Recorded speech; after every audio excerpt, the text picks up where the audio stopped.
I never thought I would find myself in this situation, but here I am, sharing my story. My name is Mark, and I was married to the love of my life, Sarah, for 5 years.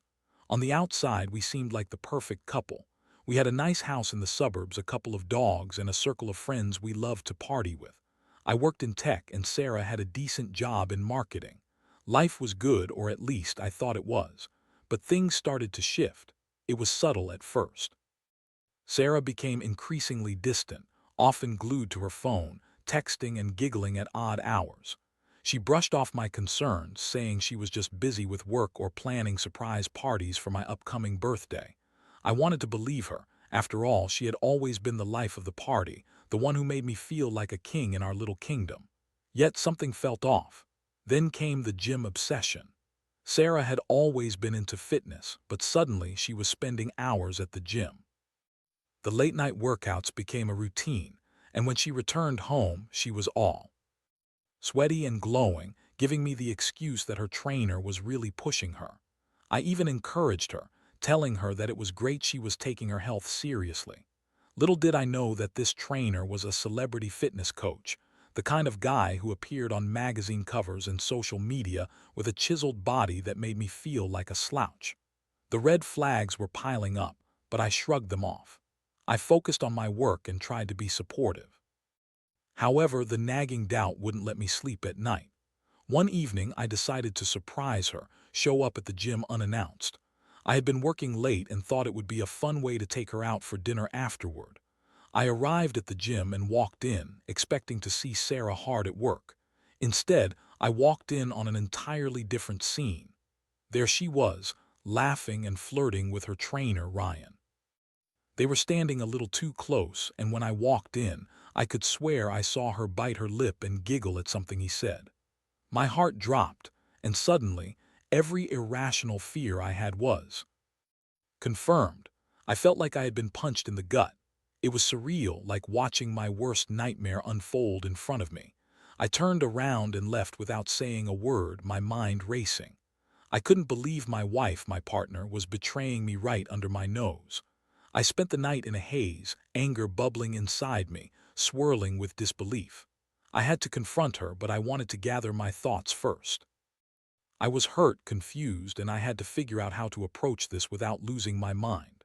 When I finally confronted Sarah the next day, I felt a mix of dread and determination.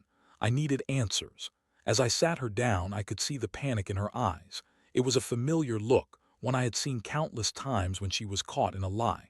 I asked her point-blank if there was anything going on between her and Ryan. The way she hesitated told me everything I needed to know. No, of course not. "You're being ridiculous, Mark," she exclaimed, her voice rising defensively, but I had seen enough. I told her what I had witnessed, how I felt, and her excuses only made the situation worse. She tried to downplay it, saying it was just a friendly relationship and that I was overreacting. I couldn't contain my anger anymore. I started throwing questions at her, feeling like a stranger in my own home. "How long?" I demanded. "How long has this been going on?" She finally admitted that she had feelings for Ryan, but insisted she hadn't acted on them. She claimed it was just a crush, and I felt the rage boiling inside me. It was as if she thought a simple apology would fix everything. My world was crashing down, and all she could offer me was a pathetic excuse. The emotional roller coaster I was on was unbearable. I went from anger to heartbreaking sadness in a matter of moments. I had trusted her. I had given her everything, and in return she was lying to my face. How could I move forward from this? I took a deep breath, trying to calm my racing heart. I knew I had to make a decision about our future. Was I willing to forgive her and work things out, or was it time to cut my losses? The betrayal felt so raw, so deep, and I honestly didn't know which path to take. The realization hit me hard. My life had changed in the blink of an eye, and I was left holding the pieces of a broken marriage. But what would happen next? Would I confront Ryan? Would I fight to save my marriage, or was it time to focus on myself?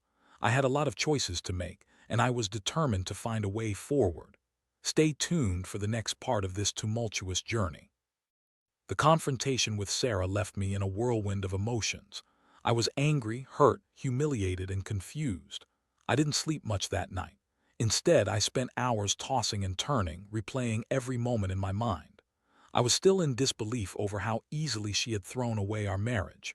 The woman I had loved so fiercely was now lying to me, and I had to figure out how to deal with this betrayal. The next day, instead of going to work, I took a personal day. I needed time to think. I went for a long walk, trying to clear my head amidst the chaos.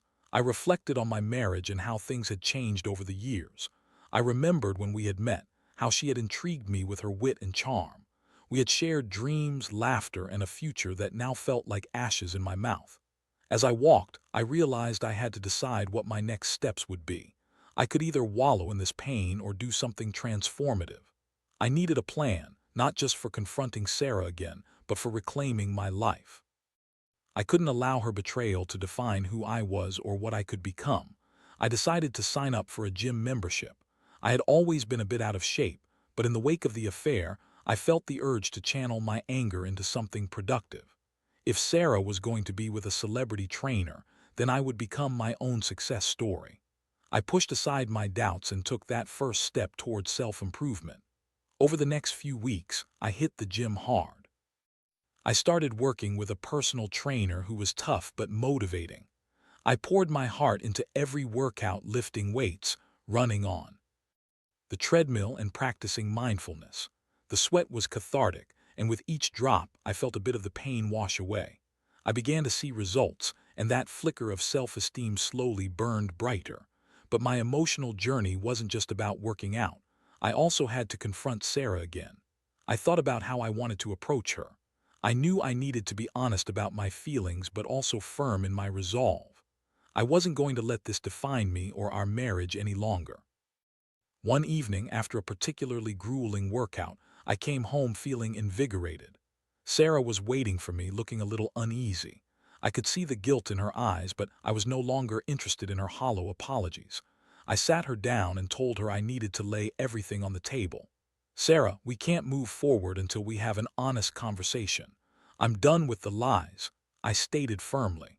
She opened her mouth to protest, but I raised my hand to stop her. "I don't want to hear more excuses. This is about what I need now. I need to know if you truly want this marriage or if you're still caught up in whatever fantasy you have with Ryan." She fidgeted, looking down at her lap. "I don't want to lose you, Mark. I made a mistake. It was just a phase, I swear," she pleaded. I wasn't buying it anymore. "You say it was a mistake, but it seemed pretty deliberate to me. You've put me through hell, and for what? A thrill. If you want to save this, you have to show me you're willing to change." That moment marked a turning point. I wasn't just a passive victim anymore. I was taking control of my life and our future. Sarah began to cry, and I could see the weight of her actions crushing her. Part of me wanted to comfort her, but the other part felt resolute. I needed to protect myself, to teach her that actions have consequences. We talked for hours, and while it was painful, it was also necessary. I laid out my expectations for the future: transparency, communication, and a willingness to work on our marriage. I told Sarah I wanted to see her cut ties with Ryan completely. I needed to know she was committed to rebuilding our trust.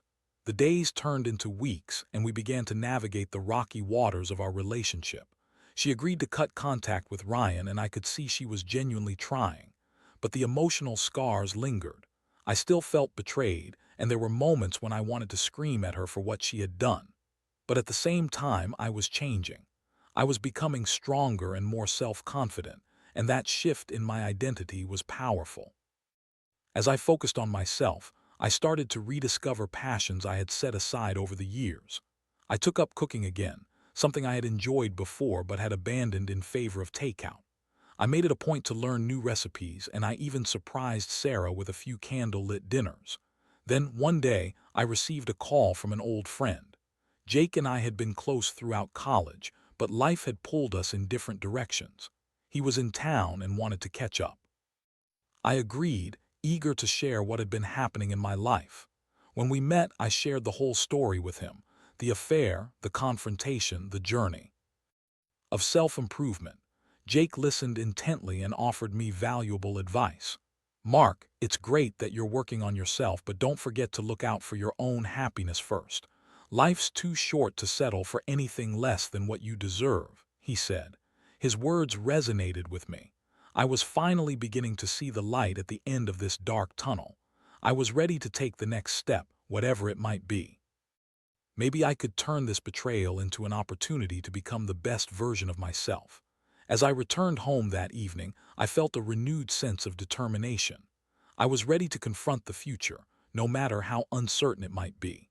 I would ensure that I not only outshined Sarah's affair, but that I also crafted my own success story, one that would be all about me. What would come next? I had no idea, but I was ready for whatever challenge lay ahead.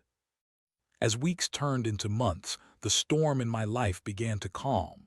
The initial shock of Sarah's betrayal had dulled, but the scars remained. I was still wrestling with feelings of inadequacy and hurt, but I was no longer paralyzed by them. My dedication to hitting the gym paid off, and I had lost weight and built muscle. I felt stronger, both physically and mentally. Sarah was putting in the effort too.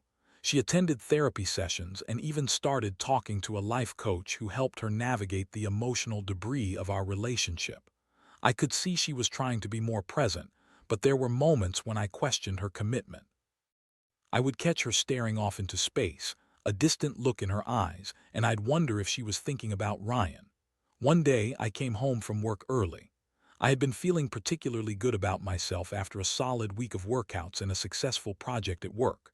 I thought maybe I could surprise Sarah with a nice dinner, but when I walked into the house, the scene I stumbled upon shattered my mood. Sarah was on the phone, her voice low and conspiratorial. I couldn't hear much, but I could catch snippets of her conversation. "No, I promise it's not like that anymore. I'm just trying to figure things out."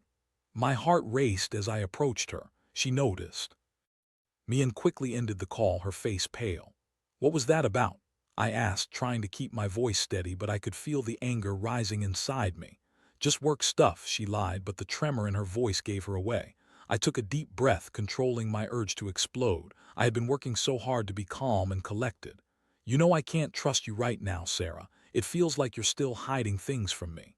"I'm not hiding anything. I'm just trying to move on, Mark." She snapped back, her frustration evident. The conversation spiraled quickly.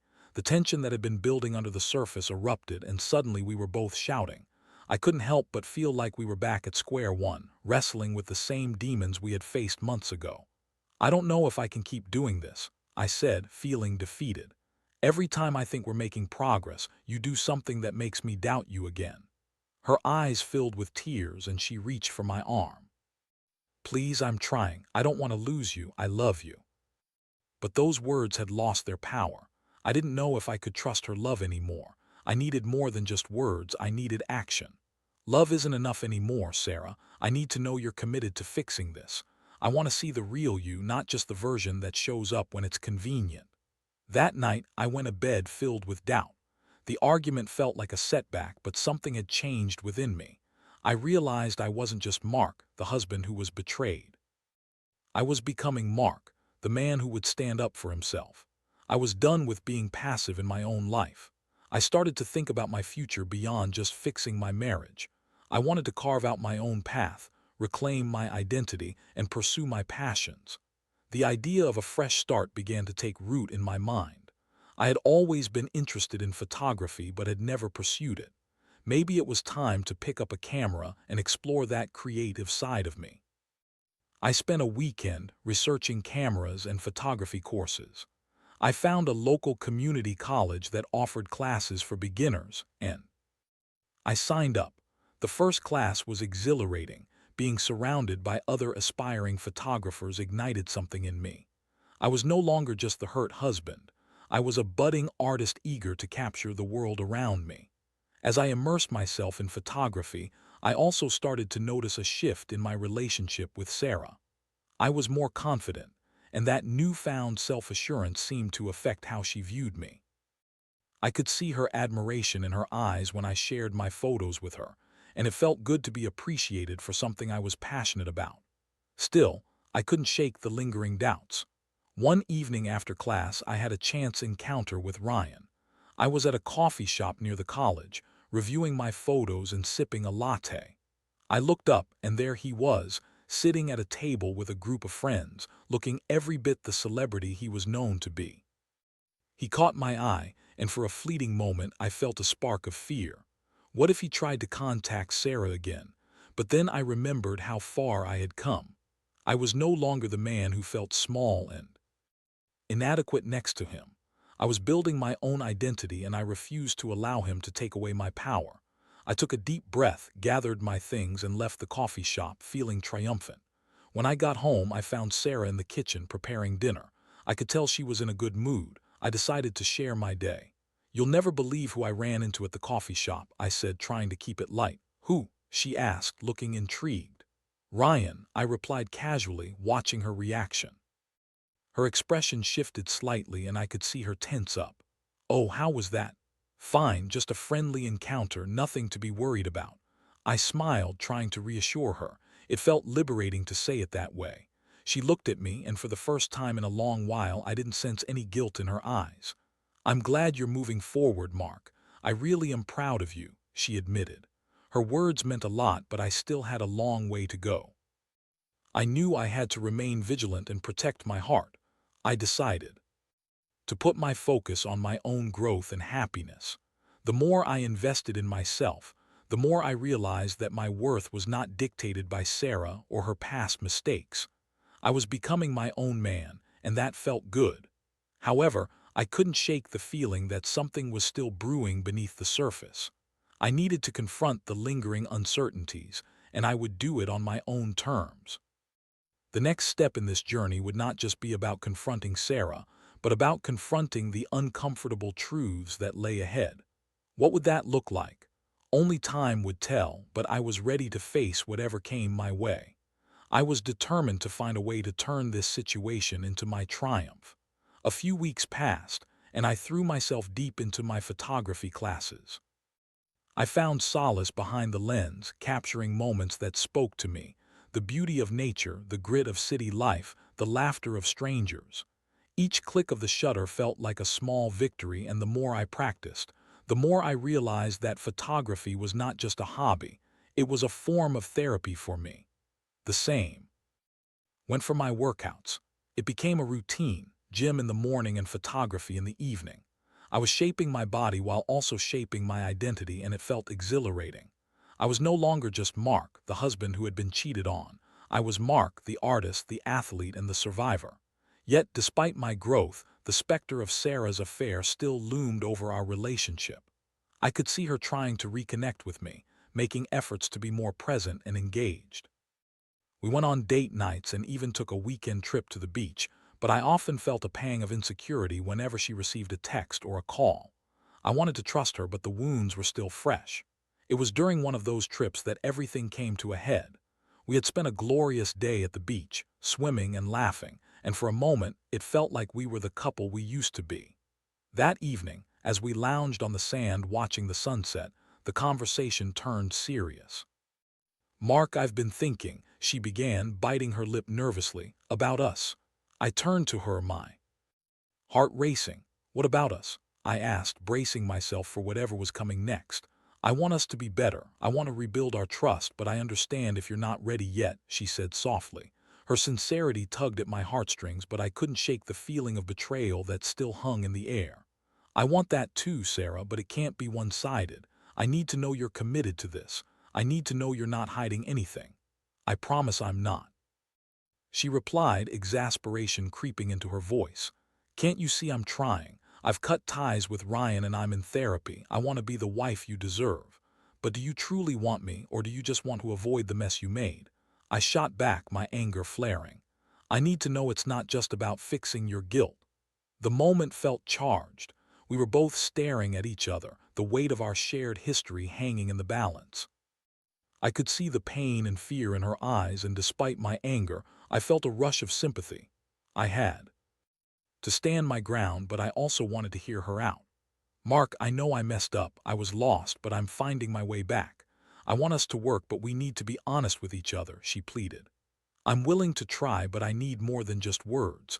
I need to see changes, real changes," I said, my voice steady. That night we went to bed without fully resolving things. I lay awake, staring at the ceiling, wrestling with my thoughts. I had been doing so well on my own, rebuilding my life, carving out a path that felt authentic. But could I truly go back to trusting Sarah again? Was I being too harsh on her? The next morning, I woke up early and decided to go for a run on the beach. The sun was just rising, casting a warm glow over the water. I needed time to think, to clear my head. As I jogged along the shoreline, I grappled with the questions that had been swirling in my mind. Would I be able to forgive her? Could we start anew, or was the damage too deep? I did have the answers yet, but I was determined to figure it out. After my run, I returned to our beach house to find Sarah awake, sipping coffee. She looked peaceful, and for the first time I felt a flicker of hope. "How was your run?" she asked, her smile brightening the room. "Good, I needed it," I replied, pouring myself a cup of coffee. "Can we talk again?" she asked tentatively. "Yeah, I think we need to," I admitted. We sat down at the table and she took a deep breath. "I've been doing a lot of thinking too. I know I have a long way to go, but I want to fight for us. I want to show you that I can be the partner you deserve." I nodded, appreciating her honesty. "I want to believe that, Sarah, I really do, but I also need to be true to myself. I can't keep holding on to anger, but I can't just forget what happened either." "I understand," she said softly. "What would you like to see from me?" I paused, gathering my thoughts. "I need you to be transparent. No more hiding things. If you're meeting up with friends, I want to know who they are. I want to be included in your life, not sidelined by secrets. I need to feel like I'm your priority, not an option." Sarah nodded vigorously, her eyes filled with determination. "I can do that. I'll make sure to share everything. I'll text you while I'm out, whatever you need to feel secure. I just want a chance to make this right." As we talked, I could feel the tension lessening between us. The more we communicated openly, the more I felt like we were starting to heal. I still had my doubts, but I was beginning to see glimpses of the woman I fell in love with. The rest of our vacation was a mix of healing moments and difficult conversations. We shared laughter, reminisced about old times, and even took a few silly photos together. It felt good to connect with her again, but I remained cautious. Trust, once broken, doesn't mend overnight. When we returned home, I made it a point to keep the lines of communication open. We set up weekly check-in sessions where we could discuss our feelings and any concerns without judgment. I found that talking things through helped ease my anxiety. It became clear that we were both committed to making this work, but the road ahead would still be rocky. One evening, as we sat on the couch watching a movie, my phone buzzed. It was a text from Jake. "Hey man, how's the photography going? Let's grab a beer soon." I smiled at the message. I hadn't seen him in a while, and I could use a good friend to talk to. "Hey, how about a guy's night this Friday?" I asked Sarah, trying to gauge her reaction. She looked at me and smiled. "That sounds great. Just make sure to have fun and not overthink it, okay?" "Yeah," I replied, feeling a sense of relief. It felt good to have her support, and I was beginning to wonder if we could truly move forward together. As Friday approached, I found myself excited about the night ahead. I was ready to unwind and connect with my friends, and maybe even share my photography journey with them. I wanted to surround myself with positivity, and I was eager to see where this new chapter in my life would lead.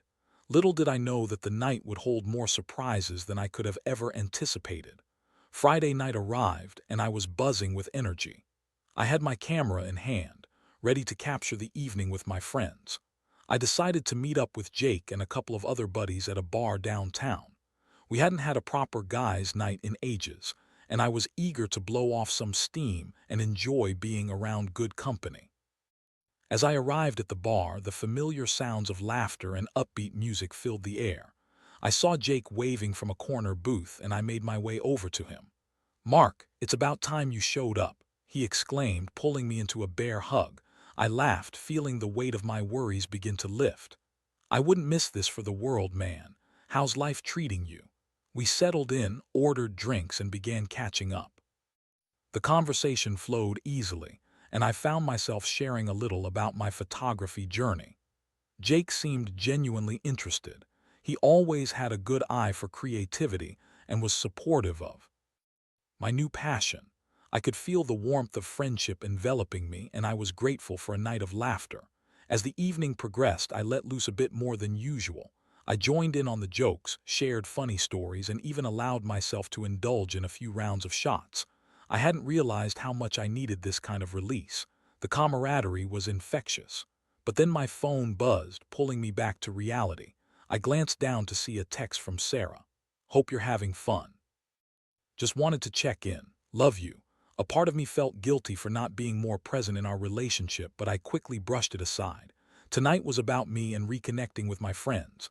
I shot her a quick reply, assuring her I was having a great time. That's when Jake leaned in, a mischievous grin on his face. "What's up with the message? You still worried about your wife?" "Just keeping her in the loop," I replied, trying to laugh it off. "You know how it is. Mark, man, you've got to let loose. You've been cooped up for way too long. You need to focus on yourself and not let her concerns overshadow your fun," he said, his eyes gleaming with enthusiasm. I nodded, realizing he was right. It felt good to be reminded that I could enjoy myself without constantly checking in.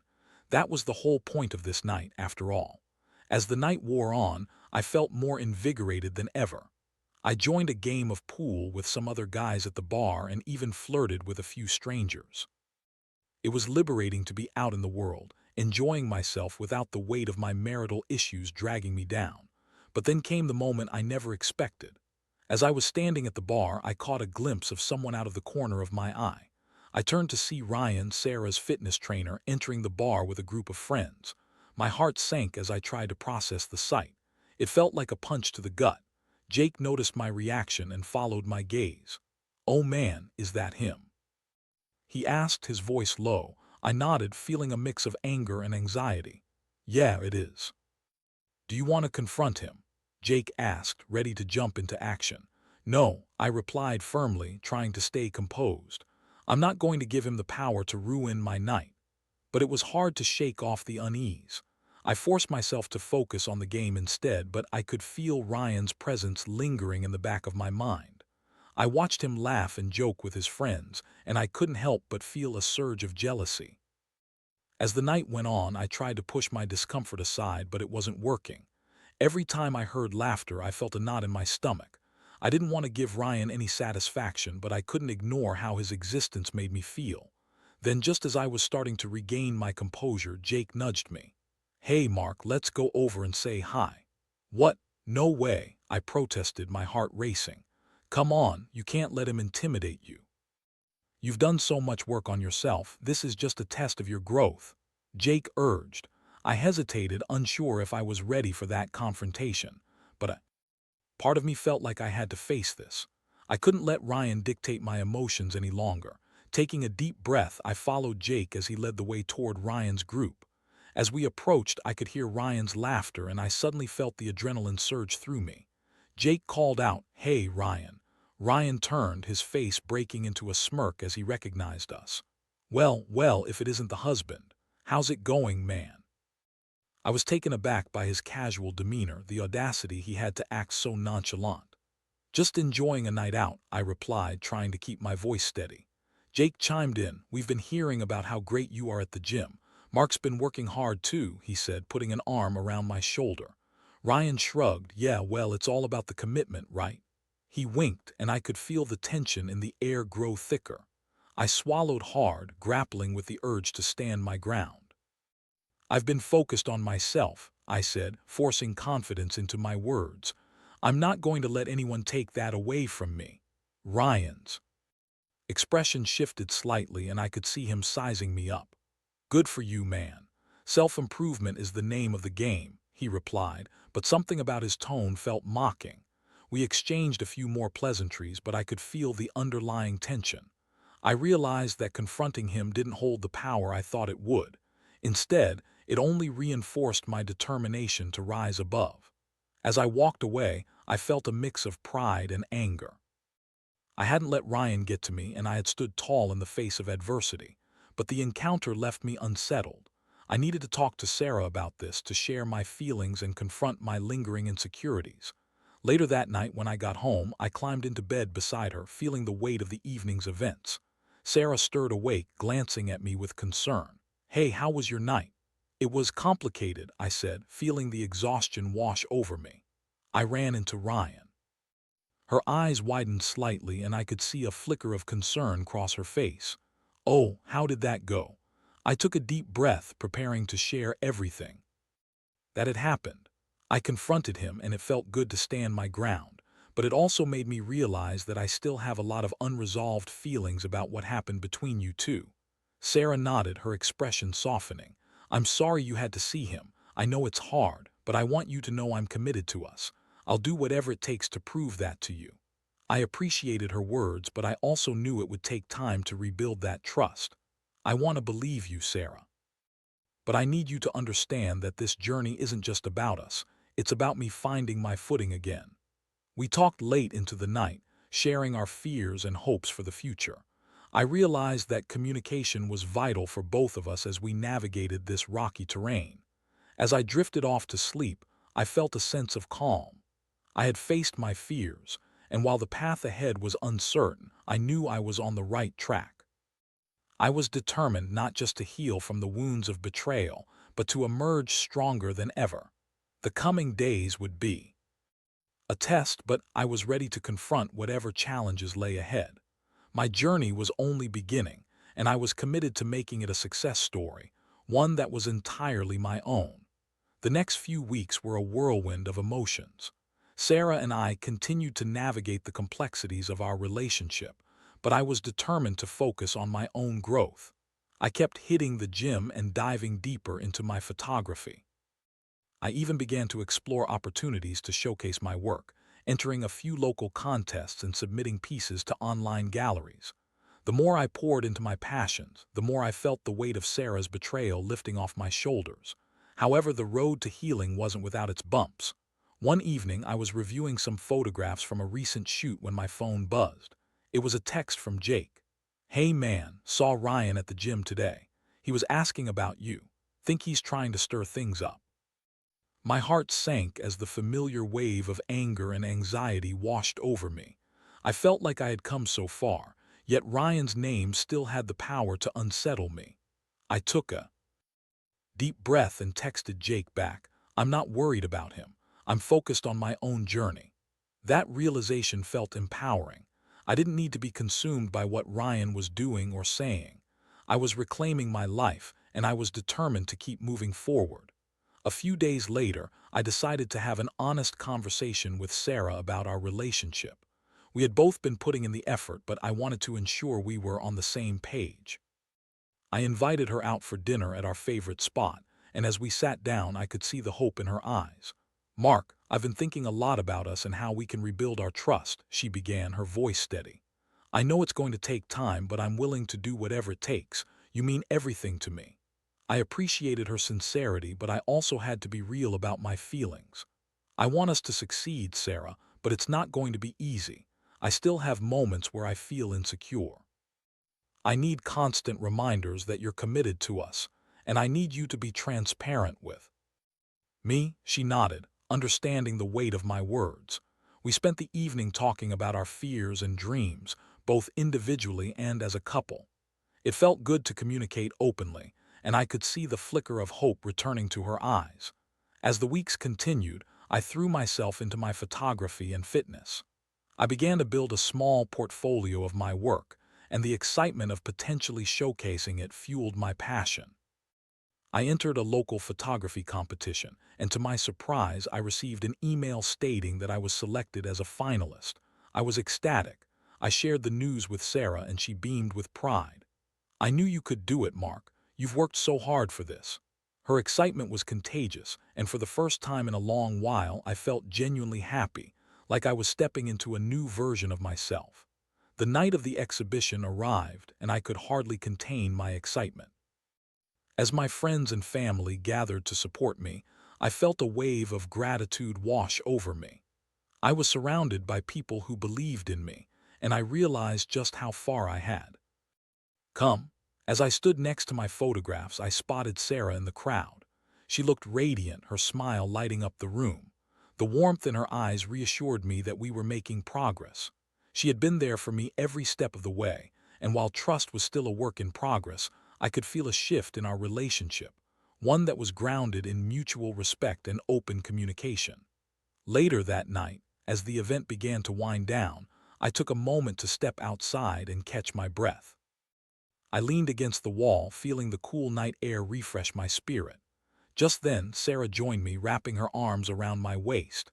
"You did amazing tonight," she whispered, her voice warm against the brisk breeze. "Thanks, I couldn't have done this without your support," I replied sincerely. "I mean it, Mark.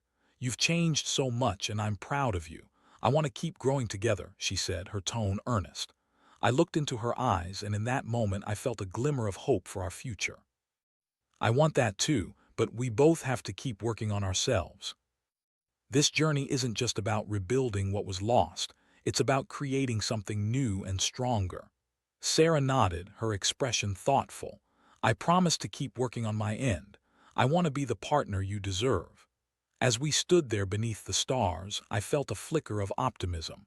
I knew that while the road ahead would still have its challenges, we were both committed to making it work. In the days that followed, I focused on my photography career, entering more competitions and even starting a small side business. I found fulfillment in my art, and it became a cornerstone of my identity. I also continued to nurture my relationship with Sarah. We made it a point to have regular date nights and check-ins, making sure to prioritize our connection. While the healing process wasn't always linear, I began to feel a sense of peace settle into my life. The shadows of betrayal still lingered, but they no longer defined who I was or what I could achieve. I was reclaiming my identity, and with that came a newfound sense of purpose. Months later, as I looked back on everything I had endured, I realized that my journey had transformed me. I had faced betrayal and emerged stronger, and I was finally ready to embrace the future, one filled with hope, creativity, and love. In the end, I learned that while we can't control what happens to us, we can control how we respond. I chose to turn my pain into growth, my anger into art, and my heartache into resilience. I was no longer just a husband who had been cheated on. I was a man who had found his way back to himself. And for that, I was grateful.